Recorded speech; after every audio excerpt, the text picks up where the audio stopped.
Like so many other areas of science, Isaac Newton completely redefined the conventional theories on the behavior of light when he published the first edition of Optics in 1704. Rather than seeing light as a void of color, Newton discovered that white light is a combination of all colors across the color spectrum. The basics of his experiments was a well-known phenomenon. When you shine white light through a prism, the light is split into colors from across the color spectrum. However, Newton discovered that he could recombine these spectral colors to once again turn them into white light. Newton also discovered that if he blended the first color, red, and the last color, violet, of the color spectrum, he could produce magenta, an extra spectral color that does not exist in the rainbow. This prompted him to wrap the color spectrum into a circle, beginning a tradition of using basic shapes to represent the relationship between colors. Newton used a circle because it could be used to predict the result of color mixing for two colors by pointing to the color midway between these colors.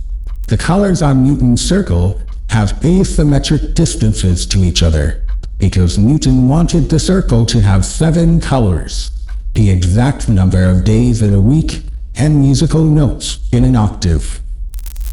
While Newton was interested in a scientific explanation of color, the German poet Wolfgang von Goethe dedicated his book Theory of Colors from 1810 to a more human-centered analysis of the perception of color.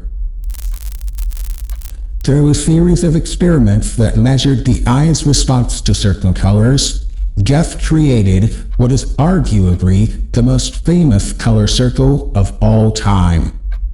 The circle had 3 primary colors: magenta, yellow, and blue, which he believed could mix all other colors in the spectrum.